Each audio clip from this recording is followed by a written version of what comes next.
Good afternoon. Lunch हो गया? अब नींद तो नहीं आएगी तुम्हें? तो हमें आज डिस्कस करना है लॉ बनाने वाले कौन हैं और लॉ बनता कैसे इंडिया में।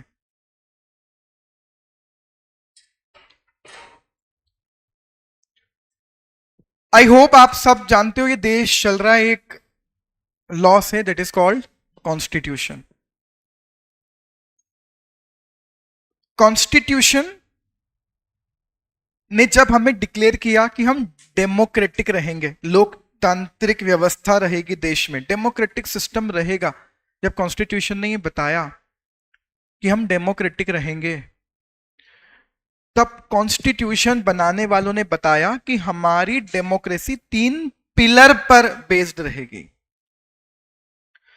हमारे देश का जो डेमोक्रेटिक सिस्टम है वो 3 चीजों पर बेस्ड रहेगा, जिन्हें हम कहते हैं 3 pillars of the democracy.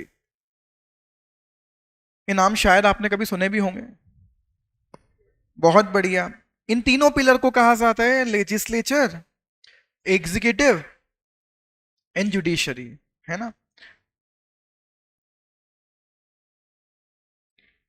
Legislature, executive और जुडिशरी। लेजिस्लेचर कौन है? लेजिस्लेटिव कौन है? लेजिस्लेटिव कौन है? लॉ बनाने वाला। एग्जीक्यूटिव कौन है? इंप्लीमेंट करवाने वाला और देश का एडमिनिस्ट्रेशन चलाने वाला। और जुडिशरी जो कोर्ट वाला हमारा सिस्टम है। तो मैं आपसे एक क्वेश्चन पूछता हूं, कोई नाम बताओगे लेजिस्लेटिव का, लेजिस्लेचर का? Who is the legislator according to you? Parliament. And who is the executive?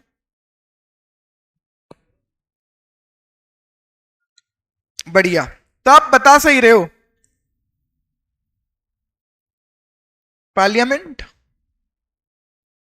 और अगर पार्लियामेंट को आप एग्जीक्यूटिव बता रहे हो, मतलब अब यूनियन की अगर बात कर रहे हो, सेंट्रल की अगर बात कर रहे हो, so the executive is central government. अगर स्टेट की बात करूं, लेजिस्लेटिव असेंबली। और एग्जीक्यूटिव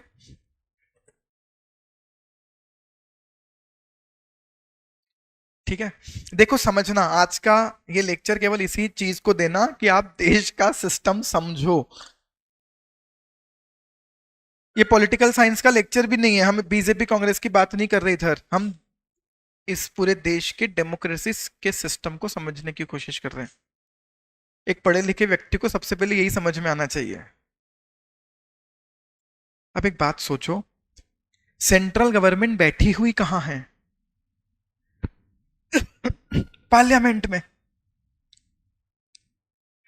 तो डाउट ये आता है डेप्थ में जब जाते हैं तो कि यार ये दोनों एक ही तो लोग हैं, पार्लियामेंट और सेंट्रल गवर्नमेंट। क्या पार्लियामेंट और सेंट्रल गवर्नमेंट में डिफरेंस है? यार पार्लियामेंट ना 3 लोगों से मिलकर बनी है, लोकसभा, राज्यसभा और प्रेसिडेंट, राष्ट्रपति।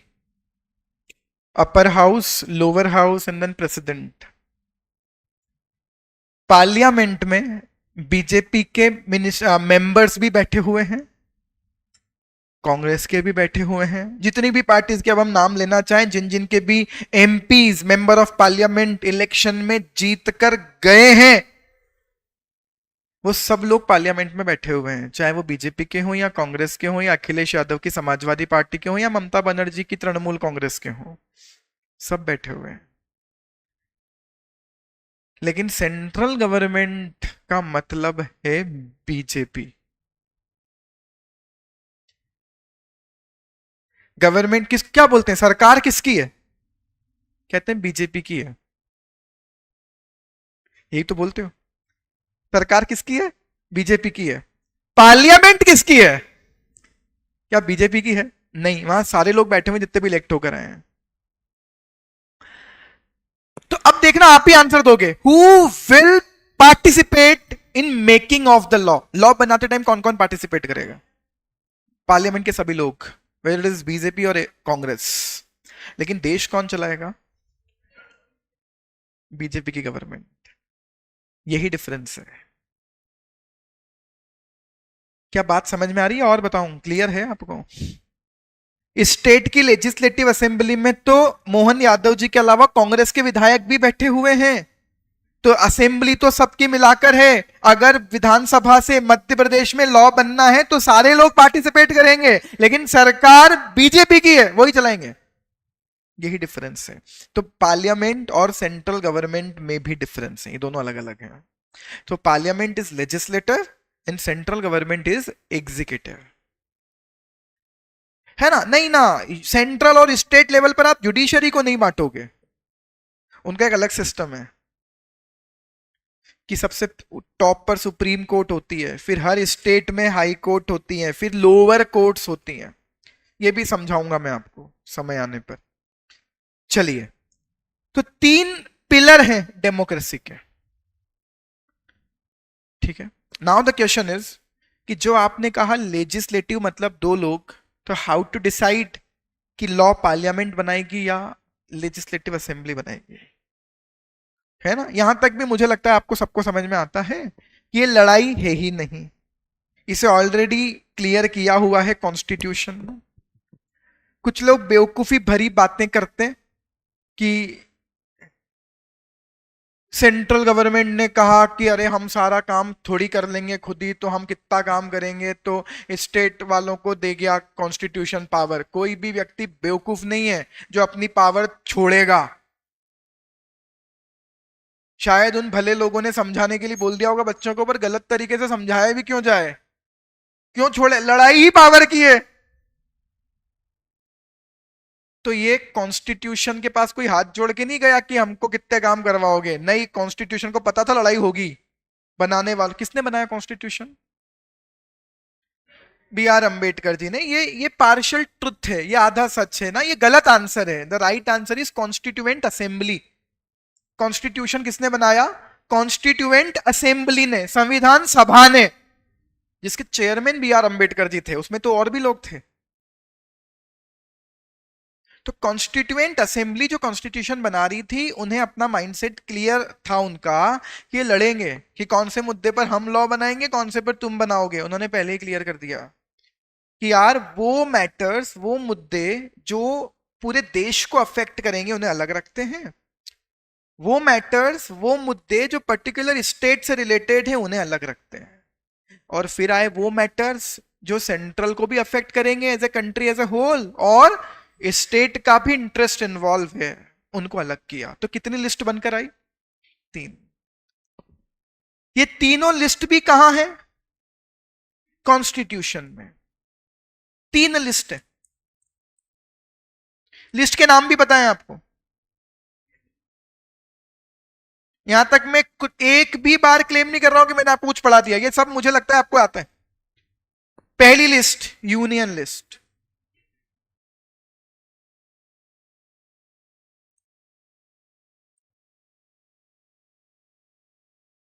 यूनियन लिस्ट मतलब वो मैटर्स, लिस्ट है, बकायदा लिस्ट है, नाम लिखे हुए कि इन इन मैटर्स पर लॉ केवल कौन बना सकता है? Central government. वो matters, the matters which fall under the ambit of the union list, only central government is eligible to make the law on that matters. ऐसे मुद्दों पर केवल सेंट्रल गवर्नमेंट लॉ बना सकती है जो यूनियन लिस्ट में लिखे हुए हैं। जैसे आपको, जैसे इनकम टैक्स कहां लिखा हुआ है? यूनियन लिस्ट में। हाँ, यूनियन लिस्ट एंट्री नंबर 83 में लिखा हुआ है tax related to income other than agriculture income. वहीं से बाहर किया हुआ है यूनियन लिस्ट कि सरकार एग्रीकल्चर इनकम पर टैक्स नहीं लगा सकती है। Union list. स्टेट लिस्ट फिर बहुत कॉमन है कि जो मैटर यहां लिख दिया उन पर स्टेट गवर्नमेंट लॉ बनाएगी, और इसीलिए याद करो देश में कई कानून ऐसे हैं जो मध्य प्रदेश में अलग है और उत्तर प्रदेश में अलग है, क्योंकि उन मैटर्स पे लॉ बनाने का पावर स्टेट को है। हर स्टेट अलग अलग तरह से बना सकती है। कॉन्करेंट का नॉर्मल मतलब क्या होता है? हिंदी में बोलूं तो साथ साथ। पैरेलल पावर है। तो कॉन्करेंट लिस्ट में वो मैटर्स लिखे हुए हैं which simultaneously affect central as well as state. जैसे आप बताइए ना, जीएसटी के आने से, मुझे लगता है इतनी समझदारी आप में है, जीएसटी के आने से सेंट्रल का रेवेन्यू अफेक्ट हो रहा था या स्टेट का या दोनों का? जीएसटी के आने से सर्विस टैक्स खत्म हो रहा था, किसका इंटरेस्ट? सेंट्रल का। वैट खत्म हो रहा था, किसका इंटरेस्ट? स्टेट का। तो कुछ ऐसे मैटर्स होते हैं जो स्टेट को भी अफेक्ट कर रहे हैं, सेंट्रल को भी कर रहे हैं, इसलिए जीएसटी का नाम कहां लिखा गया? कॉन्करेंट लिस्ट में। इसलिए जीएसटी तब तक लॉ बन के नहीं आ पाया जब तक सेंट्रल के बाद आधे से ज्यादा स्टेट ने अपनी लेजिस्लेटिव असेंबली में उसे पास नहीं कर दिया। तो कॉन्करेंट लिस्ट का लॉ कब बनता है? जब सेंट्रल भी पास कर दे और आधी से ज्यादा स्टेट भी पास करते हैं। It is concurrent list. Clear? अब हम बात करते हैं फाइनली यहां, अब मेरा मैटर स्टार्ट करता हूं कि चलिए एक मैटर यूनियन लिस्ट में लिखा हुआ है, अब लॉ कैसे बनेगा? हमने बात की कंपनीज एक्ट किसका मैटर है, आप बताइए? यूनियन लिस्ट का। तो किसको बनाना था लॉ? सेंट्रल गवर्नमेंट को। अब कंपनीज एक्ट कैसे बनेगा? तो पहले तो कोई लिखेगा ना उस लॉ को, तो कौन लिखे? तो समझिए, मैं वापस बता रहा हूं कौन सा मैटर डिस्कस कर रहा हूं, यूनियन लिस्ट वाले मैटर्स पे लॉ कैसे बनेगा। सिंपल कर दूं, अगर कोई कानून सेंट्रल गवर्नमेंट को बनाना है तो कैसे बनेगा? सबसे पहले ये देखा जाना है कि कौन सी मिनिस्ट्री के अंडर में लॉ आता है। उस मिनिस्ट्री को ये काम दिया जाएगा, उस मिनिस्ट्री को या उस मिनिस्ट्री के डिपार्टमेंट को ये काम दिया जाएगा क्या, कि लॉ लिखो, पहले ड्राफ्ट द लॉ, एक ड्राफ्ट तैयार करो। उन्हें बोला जाएगा बिल, उन्हें बोला जाता है कानून लिखो पहले, देख बताओ तो क्या बनाओगे, कानून बनाने, बताओ बनाओ। अब वो 6 महीने लगा सकते हैं, 6 साल भी लगा सकते हैं। क्रिप्टो करेंसी पे कानून बना ही रही है हमारी गवर्नमेंट बहुत सालों से। Draft the law. जब लॉ ड्राफ्टिंग स्टेज में होता है ना, तो इसे क्या कहा जाता है? बिल। ये टर्म्स बहुत यूज होती हैं न्यूज़पेपर्स, न्यूज चैनल्स में। तो ड्राफ्ट स्टेज के लॉ को बिल कहते हैं। बना दिया बिल, अब इस बिल को कहां रखा जाएगा? पार्लियामेंट में। चलिए अब बात करते हैं बहुत इंपॉर्टेंट, पार्लियामेंट में कौन कौन है। बिल कहां रखा जाना है? पार्लियामेंट में। पार्लियामेंट में कौन है? तो पार्लियामेंट 3 लोगों से मिलकर बनी है। डिटेल्ड डिस्कशन करेंगे आज उसी बात का। लोकसभा, इंग्लिश में भी ऐसे लिख देते हैं लोकसभा। राज्यसभा, और हिंदी में कहते हैं राष्ट्रपति, इंग्लिश में कहते हैं प्रेसिडेंट। ज्यादा इंग्लिश मीडियम वाले लोगों के लिए Lok Sabha means house of the people, Rajya Sabha council of states, and then already हमने प्रेसिडेंट लिखा हुआ है, राष्ट्रपति जिसको हिंदी में कहते हैं। ये 3 चीजें हैं पार्लियामेंट बनाती हैं। चलिए आज का पहला इंपॉर्टेंट डिस्कशन ये पार्लियामेंट कैसे बनती है, लोकसभा में कौन बैठा हुआ है, राज्यसभा में कौन बैठा हुआ है। सबसे इंपॉर्टेंट बात ये, लोकसभा में बैठे हो या राज्यसभा में बैठे हो, बैठने वालों को क्या कहते हैं? Member of parliament. चाहे आप लोकसभा के मेंबर हो या राज्यसभा के, आपको कहा जाता है मेंबर ऑफ पार्लियामेंट, जिसे आप हिंदी में क्या कहते हो? सांसद। क्योंकि पार्लियामेंट को हिंदी में क्या कहते हैं? संसद। तो संसद के सदस्यों को क्या कहते हैं? सांसद, मेंबर ऑफ द पार्लियामेंट। तो चाहे लोकसभा में बैठो या राज्यसभा में, कहलाते हैं मेंबर ऑफ पार्लियामेंट। बात करते हैं लोकसभा में लोग कहां से आते हैं।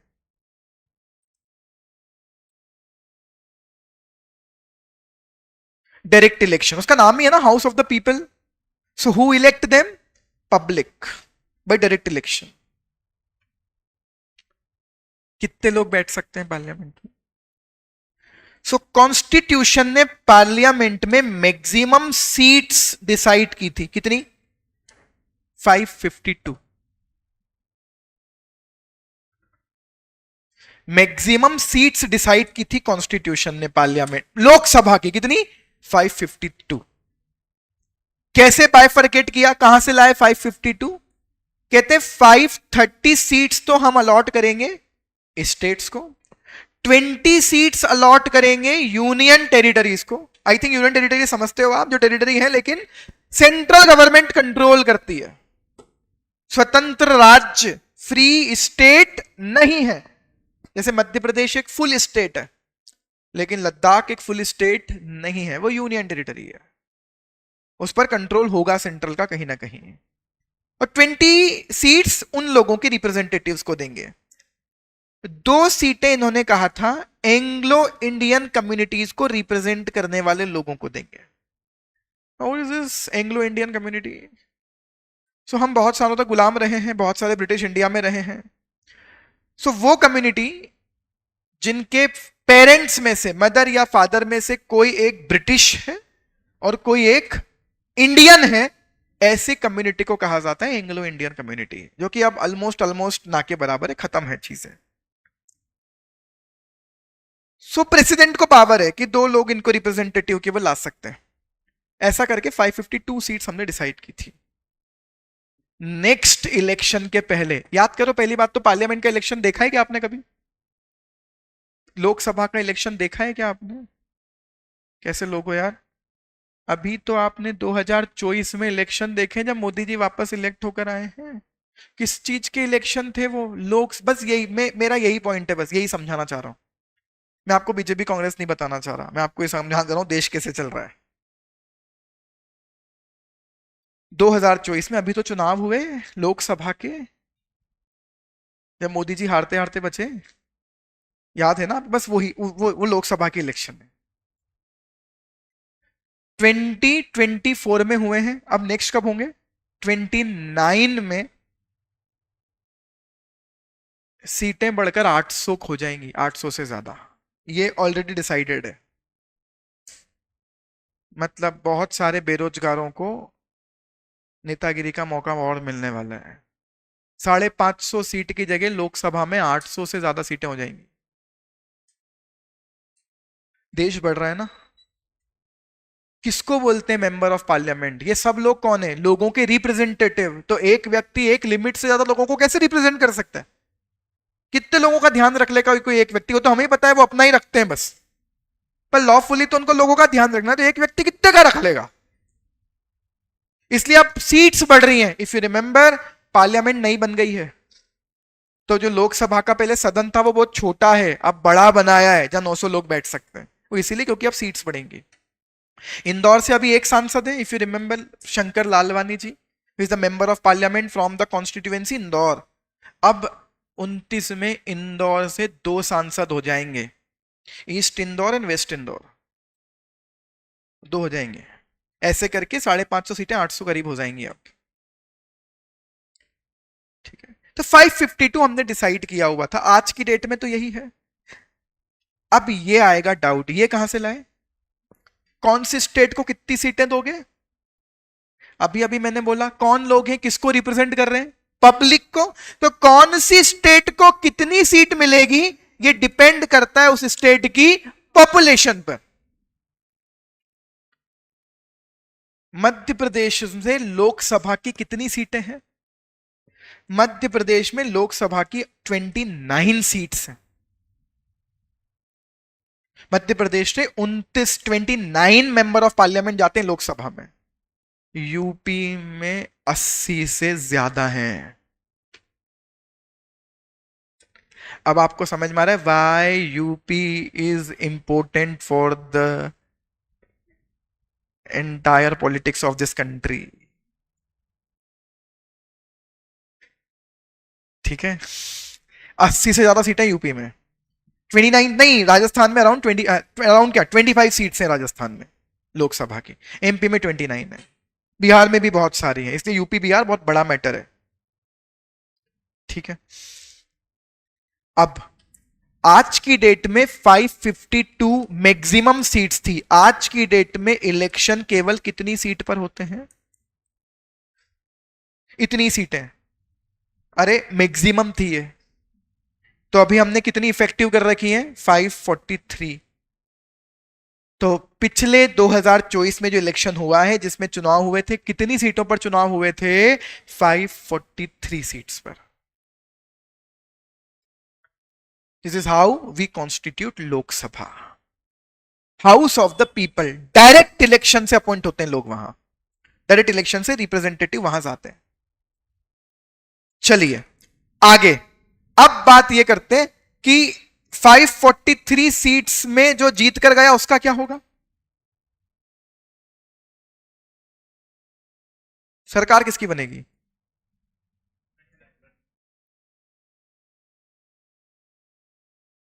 जिसके पास सीटें ज्यादा होंगी। कितनी ज्यादा? 543 का आधा कर लो, 272 से ज्यादा जो सीटें ले आई पार्टी, उसकी सरकार बनेगी। पिछली बार बीजेपी के पास ना 303 सीटें थी 2019 में, इसलिए उन्हें किसी का सपोर्ट लेने की जरूरत नहीं पड़ी और खुद ने ही बना ली। इस बार बीजेपी के बाद 270 आई नहीं, 260 ही रह गई, मतलब बीजेपी सरकार नहीं बना सकती थी। पर बीजेपी के अलायंस वाली पार्टीज के कुछ सांसद थे। अलायंस वाली पार्टी, नीतीश कुमार की party Janata Dal United JDU, और चंद्रबाबू नायडू की party TDP Telugu Desam party. इन लोगों की पार्टीज के पास 25-30 एमपीज हैं, इन्होंने सपोर्ट किया। तो आज की डेट में सरकार बीजेपी की नहीं है, सरकार है अलायंस की, दैट इज कॉल्ड एनडीए। ये समझो, ये अदरवाइज हम बेवकूफ है, भले ही चार्टर्ड अकाउंटेंट बन जाए, फिर हम बेवकूफ चार्टर्ड अकाउंटेंट कहलाएंगे, बेवकूफ नागरिक कहलाएंगे, चार्टर्ड अकाउंटेंट छोड़ो, जिसको देश के बारे में नहीं पता। और हमारे इलेक्शन तो बहुत आसान है, इसको समझना। कभी समझना यूएस के इलेक्शन को, जो कल का रिजल्ट आया, वो ट्रम्प जिसमें जीत कर आए, वहां जाने कब से इलेक्शन ही चल रहे हैं, वो और टिपिकल है। और याद करो, हम डायरेक्टली प्रेसिडेंट इलेक्ट नहीं करते, वहां डायरेक्टली प्रेसिडेंट इलेक्ट हो रहा है।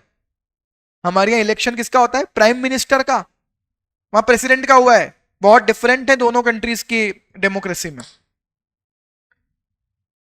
उनका और टिपिकल है, हमारा उनके कंपैरिजन में आसान है। ये जो आसान है ये ऐसा है। सो अलायंस की सरकार है आज की डेट में। याद करो, कांग्रेस की भी कभी सरकार नहीं रही, यूपीए की सरकार थी। सर ये क्या चल रहा है? एनडीए, नेशनल डेमोक्रेटिक अलायंस, राष्ट्रीय जनतांत्रिक गठबंधन, जो भी नाम आपने सुना हो हिंदी या इंग्लिश, ये बीजेपी की अलायंस वाली पार्टीज का अलायंस है, जिसकी हेड कौन है? बीजेपी। कांग्रेस की जितनी अलायंस वाली पार्टीज हैं, उन सबके अलायंस को मिलाकर कहा जाता है यूपीए, यूनाइटेड प्रोग्रेसिव अलायंस, संयुक्त प्रगतिशील गठबंधन, यूनाइटेड प्रोग्रेसिव अलायंस। इसकी सरकार थी 2004 से 2014 तक, कांग्रेस की सरकार नहीं थी। अब कांग्रेस ने 2023 के दौरान इस यूपीए वाले अलायंस का नाम बदल के इंडी अलायंस किया है ना, इंडी अलायंस, जिसको वो शॉर्ट फॉर्म लिख रहे हैं इंडिया, राइट? तो उन्होंने अलायंस का नाम बदल दिया, ठीक है। तो अलायंस की सरकार थी पहले भी, 2014 से 24 तक बीजेपी की सरकार थी, लेकिन आज की डेट में सरकार वापस किसकी है? अलायंस की, that is NDA, which is headed by BJP. ये मैथमेटिक्स है पार्लियामेंट, लोकसभा का। तो डाउट ये आएगा कि सर सरकार बनाने के लिए लोकसभा में मेजोरिटी चाहिए या राज्यसभा में मेजोरिटी चाहिए या दोनों जगह मेजोरिटी चाहिए? अब देखो, तो केवल आंसर है केवल लोकसभा में मेजोरिटी चाहिए। बीजेपी के पास 2014 से 24 तक, इवन आज तक राज्यसभा में मेजोरिटी नहीं है, केवल लोकसभा में मेजोरिटी है। तो कहां से बनेगी सरकार? लोकसभा की मेजोरिटी से। कैसे बनेगी? जिसके 272 से ज्यादा लोग जीतकर चले गए। देखो सरकार बनाने की प्रोसेस क्या होती है, तो पहले इन सारे एमपीज की क्या होगी, मीटिंग। जिनके लोग मेजोरिटी जीते हैं ना, सारे एमपी मतलब कांग्रेस के एमपी नहीं, जो मेजोरिटी वाली पार्टी है, इनके एमपीज की मीटिंग होगी। ये एमपीज की मीटिंग में कौन इलेक्ट करेंगे अपना नेता, सांसदों का नेता तय करेंगे। एमपीज अपने आप में से किसी एक को लीडर चुनेंगे। वो किसको चुना उन्होंने, नरेंद्र मोदी जी को। ये प्रोसेस है, ऑन पेपर मोदी जी ऐसे प्रधानमंत्री बने, ऑन पेपर ऐसे ही बने। 260 बीजेपी के, फिर जेडीयू के, फिर टीडीपी के, सारे लोगों की मीटिंग हुई, उन्होंने अपना लीडर चुना, साइन किए बकायदा कि we elect the Narendra Modi as a leader of the member of the parliament of NDA. ये लेटर लेकर, ये लीडर के नाम का क्या लिख कर देंगे ये लोग, लेटर। ये लेटर लिखकर मोदी जी किसके पास जाएंगे, प्रेसिडेंट को देने के, सर मेरे को नेता चुन लिया गया है। तो प्रेसिडेंट क्या करेगा, प्रेसिडेंट अनाउंस करेगा, क्या प्राइम मिनिस्टर का नाम नहीं, एक सेरेमनी, जिसे आप कहते हो शपथ ग्रहण समारोह, ओथ टेकिंग सेरेमनी। फिर ओथ टेकिंग सेरेमनी जिस दिन होगी, उस दिन प्रेसिडेंट इस लीडर को इलेक्ट बोलेगा कि यस आप इस देश के हो। कौन, ऐसे बनते हैं मोदी जी प्रधानमंत्री। ठीक है, कर दे, फिर कौन को बनाएगा, ये तब मना करता है प्रेसिडेंट जब कोई दूसरी पार्टी वाले भी लेकर आ जाए कि सर मेरे पास भी मेजोरिटी है। सर ये कैसे हो सकता है, मेजोरिटी तो एक ही के पास हो सकती है। कई बार लड़ाइयां होती हैं, लोगों को पता नहीं होता कि ओपन में हमारे साथ कौन आएगा, तो सब सोचते हुए चलते हैं कि ये भी हमारे साथ है, कांग्रेस सोच रही है ये हमारे साथ है, ये दोनों लड़ते हैं कि सर हमारे पास भी मेजोरिटी, हमारे पास भी मेजोरिटी है। फिर प्रेसिडेंट बुलाएगा जिसकी इच्छा हुई उसे, और फिर उसे बोलेगा फ्लोर टेस्ट करो, बहुमत परीक्षण करो, और बुलाओ तुम्हारे साथ जितने लोग हैं उनको मेरे सामने, और बुलवाओ कि वो तुम्हारे साथ हैं। वो लोग अगर मना कर गए तो इनकी सरकार गिर गई, और अगर हाँ कर गए तो सरकार बन गई। बट जब तक कोई दूसरा क्लेम ना करे, प्रेसिडेंट इज बाउंड, वो बुलाना पड़ेगा। क्लियर, इसका मतलब प्राइम मिनिस्टर को अपॉइंट कौन करता है, अरे बोलो ना, कौन अपॉइंट करता है, प्रेसिडेंट। प्राइम मिनिस्टर को प्राइम मिनिस्टर बनाया किसने, प्रेसिडेंट ने। तो बताओ बॉस कौन है, सो प्राइम मिनिस्टर का बॉस भी कौन है, यस, ऑन पेपर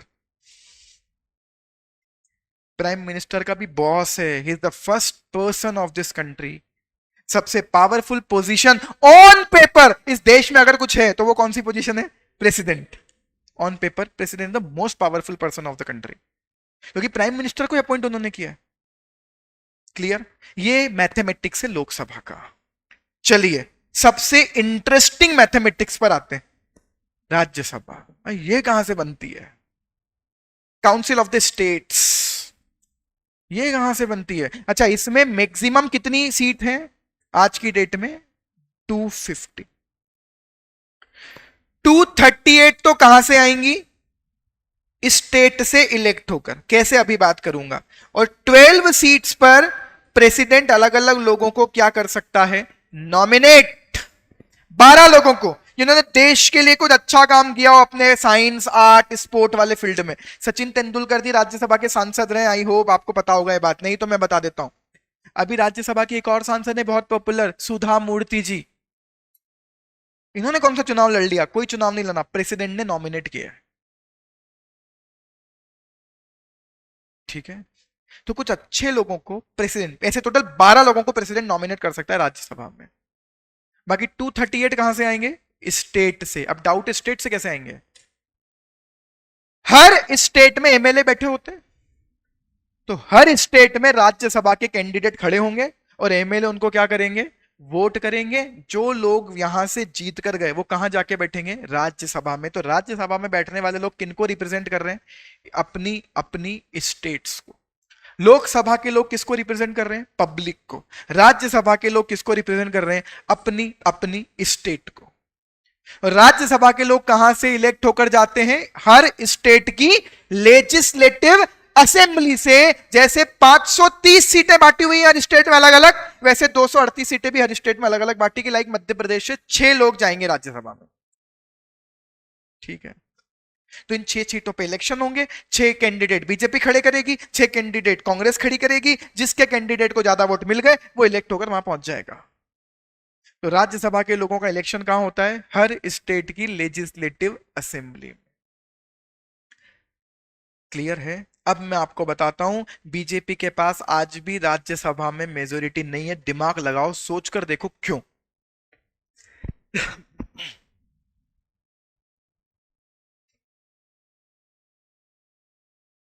क्योंकि मेजोरिटी ऑफ द स्टेट्स में बीजेपी की सरकार नहीं है। मध्य प्रदेश में बीजेपी की सरकार है, राजस्थान में नहीं थी लास्ट ईयर तक, महाराष्ट्र में नहीं थी, और साउथ के किसी भी स्टेट में नहीं है।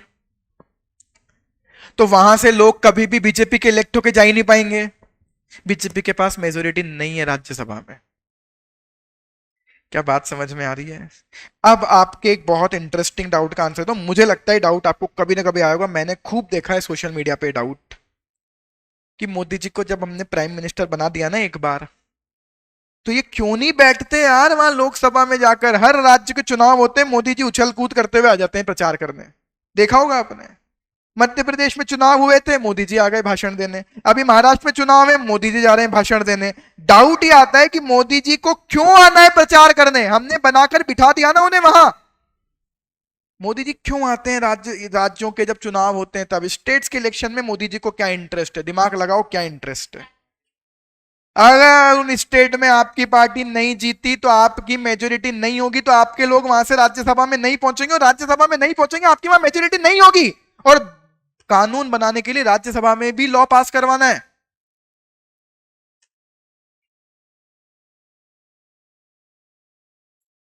राज्यसभा से पास नहीं हुआ तो कानून नहीं बनेगा। दोनों जगह से पास करवाना है, लोकसभा से भी और राज्यसभा से भी। तो बीजेपी कानून कैसे बना रही है जब राज्यसभा में मेजोरिटी नहीं है? तो जो दूसरी पार्टीज है ना, उनका सपोर्ट लेती है, उनको कुछ ना कुछ कमिटमेंट कर करके कि यार इस बिल पर हमारा साथ दे देना, तुम्हारे को ये कर देंगे, तुम्हारा ये कर देंगे, तुम्हारे राज्य में ये कर देंगे, तुम्हारी पार्टी को ये दे देंगे। ये सब कर करके एनी हाउ वो लॉ पास करवा रहे हैं, अदरवाइज मेजोरिटी नहीं है। ठीक है, क्लियर? राज्यसभा ऐसे कॉन्स्टिट्यूट होती है। प्रेसिडेंट कैसे बनता है भैया? क्या प्रेसिडेंट का इलेक्शन होता है हमारे देश में? हां, प्रेसिडेंट का इलेक्शन होता है। हमने कभी नहीं देखा प्रेसिडेंट का इलेक्शन। हुआ है, आपने नहीं सुना होगा। 3 लोग पार्टिसिपेट करते हैं प्रेसिडेंट के इलेक्शन में, लोकसभा के मेंबर, राज्यसभा के मेंबर, और सारी स्टेट्स के एमएलए ये वोट देते हैं। द्रौपदी मुर्मू जी का इलेक्शन हुआ था, क्या हुआ था ना? अगेंस्ट में भी तो कोई खड़ा था शायद, क्या नाम है उनका यार, मैं नाम भूल रहा हूं, जो पहले फाइनेंस मिनिस्टर भी रहे देश के, वो खड़े थे उनके अगेंस्ट में कांग्रेस की तरफ से। इलेक्शन हुआ है बकायदा। अब जबरदस्त डाउट आ गया जो मैं आगे लेने ही वाला था, कि द्रौपदी मुर्मू बीजेपी की कैंडिडेट है क्या? हाँ, हमको नहीं पता था सर, मैं तो वही तो समझा रहा हूं आज आपको कि पहले आप सीखो देश चल कैसे रहा है। क्यों मैंने कहा कि प्रेसिडेंट पावरफुल पर्सन है, लेकिन पेपर में अगर ये ढंग से समझ लो तो समझ में आ जाएगा। द्रौपदी मुर्मू जी को खड़ा ही बीजेपी और उनकी पार्टीज ने किया है, जिता के ही इन लोगों की वजह से वहां पहुंची हैं। ये क्या एक्शन लेंगी बीजेपी के अगेंस्ट में? With due respect to the constitution and the president and their position, but reality तो यही है ना। बीजेपी की प्रपोज्ड कैंडिडेट, सपोर्टेड कैंडिडेट थी द्रौपदी मुर्मू जी। क्या द्रौपदी मुर्मू जी बीजेपी की हैं? प्रेसिडेंट और प्राइम मिनिस्टर किसी पार्टी का नहीं होता, वो कॉन्स्टिट्यूएंट पोजीशन है, संवैधानिक पद है, वो किसी पार्टी का नहीं होगा। बट विचारधारा तो, जो बैक ऑफ द माइंड है, वो तो ऑब्वियस है कि उनको हमेशा याद रहेगा कि मुझे खड़ा किसने किया था। क्लियर? इस वजह से वो क्या ही अगेंस्ट में डिसीजन लेंगी मोदी जी के, क्यों ही लेंगी, उन्होंने तो बनाया। ठीक है, ऐसे बनते हैं प्रेसिडेंट। तो प्रेसिडेंट का क्या होता है हमारे यहां? इलेक्शन, डायरेक्ट नहीं इनडायरेक्ट, क्योंकि इन तीनों को भी हमने ही चुनकर भेजा है, तो इनका इलेक्शन डायरेक्ट नहीं इनडायरेक्ट है, हमारे ही वोटों से प्रेसिडेंट बन रहे हैं, लेकिन हम पार्टिसिपेट नहीं करते। ऐसे चल रही है आपकी पार्लियामेंट। नाउ हम तो यहां थे, सबसे पहले किसी मिनिस्ट्री ने क्या बनाया? लॉ का ड्राफ्ट, जिसे क्या बोला गया? बिल। बिल कहां रखा जाएगा? पार्लियामेंट में। पार्लियामेंट में इसको पहले लोकसभा से पास होना है, राज्यसभा में वोटिंग होगी, वहां से पास करवाओ, और फिर इसको किसके सामने रखो? प्रेसिडेंट जिस दिन इस बिल पर क्या कर देंगी, उस दिन ये लॉ, ये बिल क्या कहलाएगा? This is the journey of act. ऐसे एक बिल एक्ट बनता है।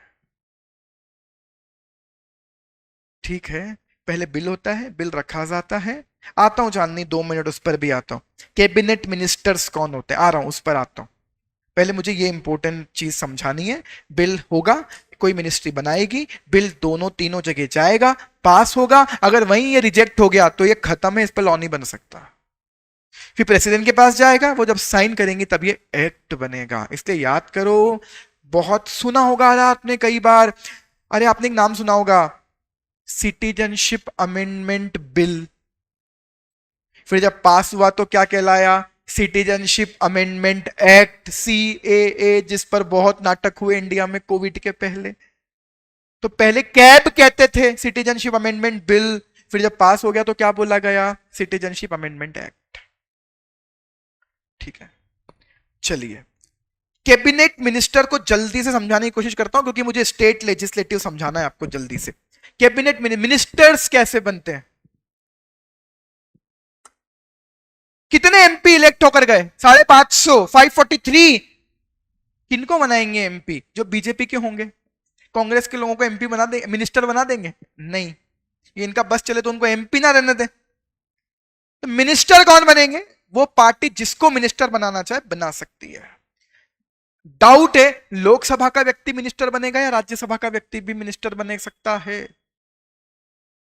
लोकसभा का व्यक्ति बनेगा। सर मैं आपसे कुछ 2-3 क्वेश्चंस पूछता हूं। आपके एक्सटर्नल अफेयर मिनिस्टर कौन है? एस जयशंकर जी, है ना? कहां से चुनाव लड़ा था इन्होंने लोकसभा का? कहां से जीत कर आए?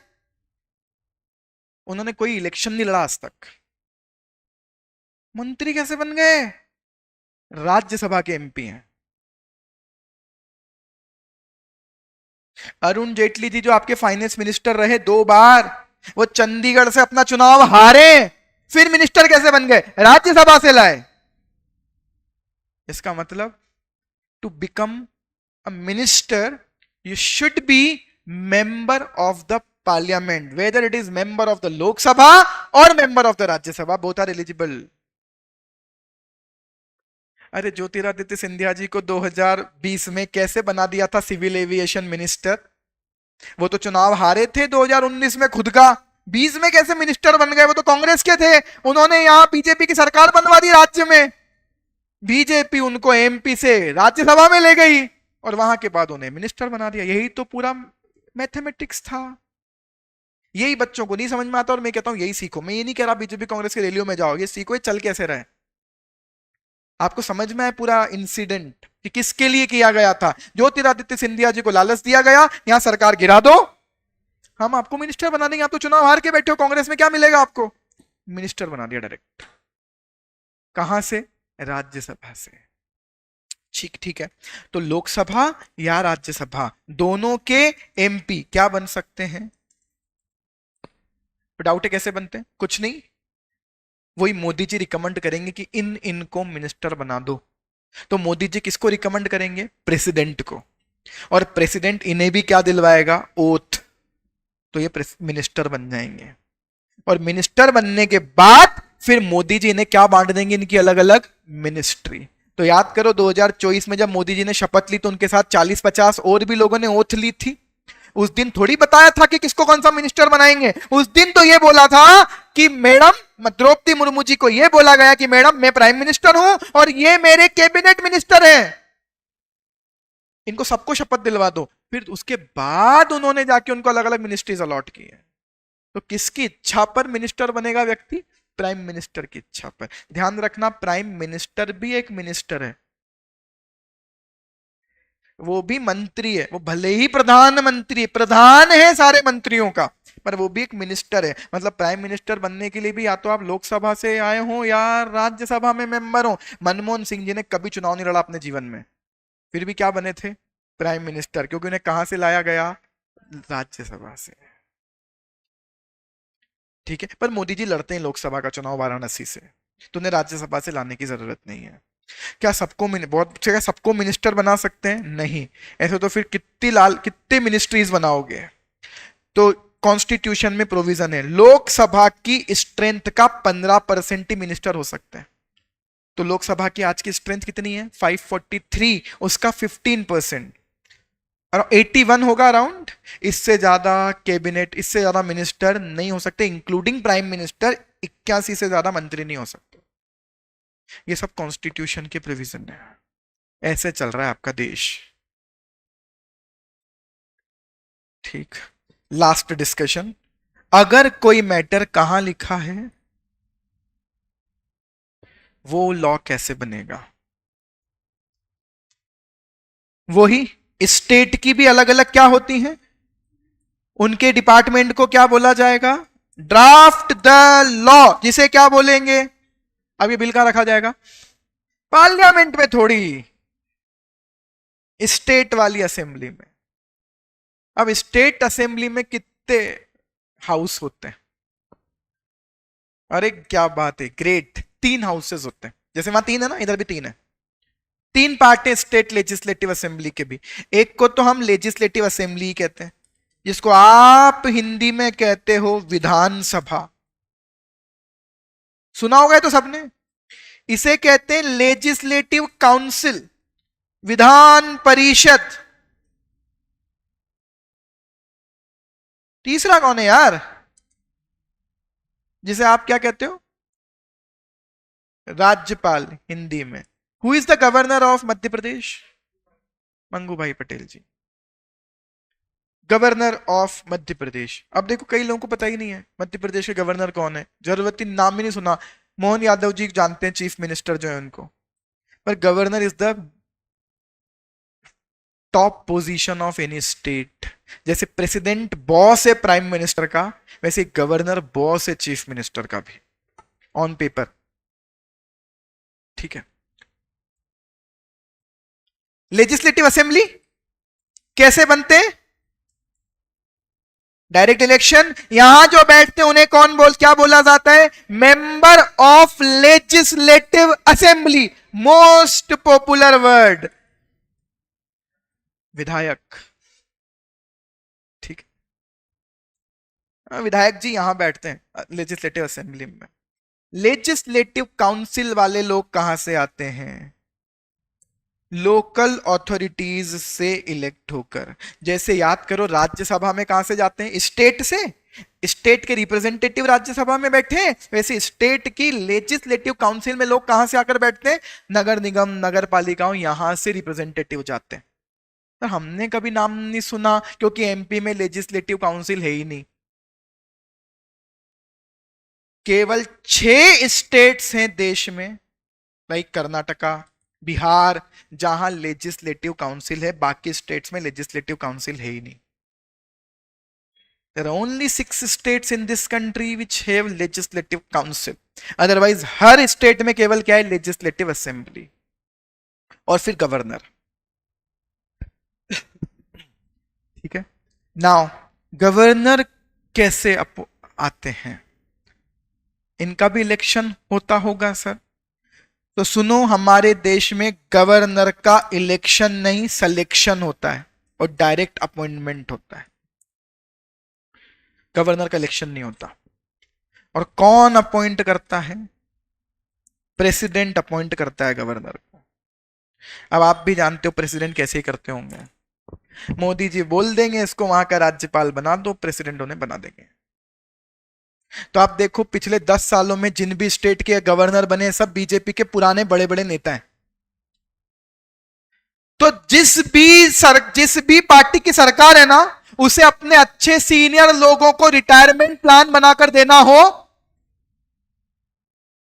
बोले पॉलिटिक्स में बने भी रहोगे और कुछ टेंशन भी नहीं, इनको उठा के राज्यपाल बना दो वहां का। मतलब सर, प्रेसिडेंट गवर्नमेंट के रिकमेंडेशन पर किसी भी व्यक्ति को किसी भी स्टेट का क्या बना सकता है? गवर्नर। यही तो मजा है कि किसी स्टेट में सरकार कांग्रेस की और गवर्नर उठाकर भेज दिया किसने? बीजेपी ने। तब भी तो हर स्टेट में लड़ाइयां चलती हैं। कर्नाटका में क्या लड़ाई है? वो सिद्धारमैया जबरदस्त व्यक्ति है, वो कांग्रेस का चीफ मिनिस्टर है वो। और आपने वो बीजेपी के एक बहुत पॉपुलर व्यक्ति हैं, गहलोत जी, क्या नाम है उनका, मैं नाम भूल रहा हूं। यहाँ पहले ये नागदा है ना, इंदौर के पास में एक नागदा, वहां से सांसद रहा करते थे, मैं नाम भूल रहा हूं। उनको कर्नाटका का गवर्नर बनाया हुआ है। वो प्रो बीजेपी व्यक्ति हैं जो गवर्नर है अभी। वहां जबरदस्त लड़ाई चल रही है, उन्होंने बहुत बड़ा स्कीम बाहर निकाल दिया कर्नाटका गवर्नमेंट का। ऐसे लड़ाइयां चलती हैं। तो बीजेपी को जब भी मजे लेने होंगे किसी भी स्टेट गवर्नमेंट के, गवर्नर को बोलना है बस। 100% ऐसे ही है ही ना। तो जहां बीजेपी की सरकार है वहां गवर्नर शांत बैठे रहते हैं। एग्जाम्पल दे रहा हूं। और जहां मजे लेने अरविंद केजरीवाल के सबसे ज्यादा मजे ही गवर्नर ले रहा है। कौन परेशान करता है बीजेपी? कोई मोदी थोड़ी परेशान करते हैं अरविंद केजरीवाल को, गवर्नर करता है। हाँ, अलग बात है कि दिल्ली में गवर्नर नहीं बैठता, क्योंकि दिल्ली फुल स्टेट नहीं है। स्टेट है लेकिन पूर्ण राज्य नहीं है दिल्ली। दिल्ली ना तो स्टेट है ना यूनियन टेरिटरी है, दिल्ली इनके बीच का एक कॉम्बिनेशन है।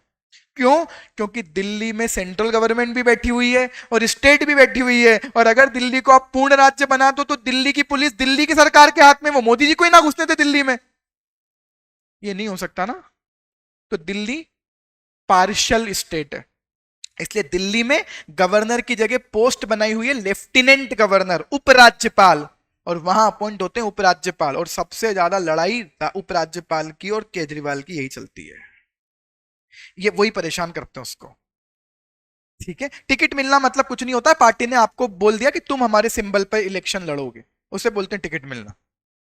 ठीक है, तो गवर्नर अपॉइंट नहीं होते, सॉरी इलेक्ट नहीं होते, अपॉइंट होते हैं डायरेक्टली बाय प्रेसिडेंट। प्रेसिडेंट की इच्छा तक ही गवर्नर बने रहेंगे, कभी भी प्रेसिडेंट किसी भी गवर्नर को कहीं से भी उठाकर हटा सकता है। नाउ लॉ कैसे बनेगा? बिल रखा जाएगा कहां? वही पहले कहां जाएगा? लेजिस्लेटिव असेंबली से पास करवाओ, लेजिस्लेटिव काउंसिल अगर है तो यहां से पास करवाओ। और जिस दिन इस बिल पर कौन साइन कर देंगे, उस दिन ये बिल क्या बन जाएगा? ऐसे बनते हैं कानून। गवर्नर साइन करेंगे स्टेट में, प्रेसिडेंट साइन करेंगे सेंट्रल में। और ये जो मैं आपको सिखा रहा था, इसी को बोलते हैं, इन तीनों को कंबाइंड करके क्या बोलूंगा? लेजिस्लेटिव। जो आप बोले थे ना ऊपर लेजिस्लेटिव बनाएगा लॉ, तो स्टेट में ये लेजिस्लेटिव। बाकी सेंट्रल गवर्नमेंट मतलब is something different. Central government केवल बीजेपी के लोग हैं आज की डेट में, उनको मिलाकर सेंट्रल गवर्नमेंट कहा जाएगा, तो वो एग्जीक्यूटिव है। That's it.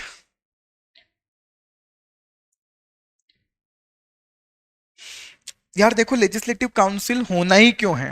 मैं तो कई बार जब ऐसे कॉन्स्टिट्यूशन जब पढ़ाता हूँ, सीएस में आता है हमारे, जब हम बात करते हैं कई बार, तो कॉन्स्टिट्यूशन से रिलेटेड बात करते हैं, मैं बोलता भी हूँ लेजिस्लेटिव काउंसिल की जरूरत क्या रहेंगे? तो लेजिस्लेटिव काउंसिल की जरूरत ही नहीं है। बट वही ना, देश में बेरोजगारों को भी तो कहीं ना कहीं सेट करना ही पड़ेगा नेतागिरी के नाम पर। तो आप देखो, जहां जहां ज्यादा नेतागिरी है ना, वहां वहां ही लेजिस्लेटिव काउंसिल है, कर कुछ नहीं रहे। क्या ही कर रहे हैं यार। कई बार तो हमको ही लगता है 500 विधायक है यूपी में, 500 एमएलए क्या कर रहे हैं? 500 सीटें यूपी में विधानसभा में। कॉन्स्टिट्यूशन ने बोला हुआ है कोई भी राज्य बनेगा मिनिमम 60 सीटें रखनी पड़ेगी विधानसभा में, मैक्सिमम 500 रख सकते हो। यूपी में है भयंकर, मैक्सिमम सीटें यूपी में, देश में सबसे ज्यादा सीटें यूपी में। कितने विधायक क्या कर रहे हैं?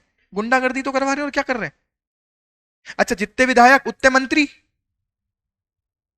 तो एक काउंसिल की कोई जरूरत ही नहीं है, ये जबरन में ही रखा हुआ है बेरोजगारों को सेट करने के लिए। और अब तो और ज्यादा बेरोजगार सेटल हो पाएंगे, सब जगह सीटें बढ़ रही हैं 29 में। खैर, तो ये बहुत सारी चीजें जो अभी कनेक्शन नहीं है, सब्जेक्ट मैटर भी नहीं है, इसलिए मैं डिस्कस नहीं कर रहा, फिर हम कोर पॉलिटिक्स में चले जाएंगे, इसको इग्नोर करो। मेरे सब्जेक्ट से रिलेटेड मैटर ये कि लॉ कैसे बनता है वो मैंने क्लियर कर दिया। चलिए कल कंटिन्यू करते हैं यहां से आगे। Thank you so much.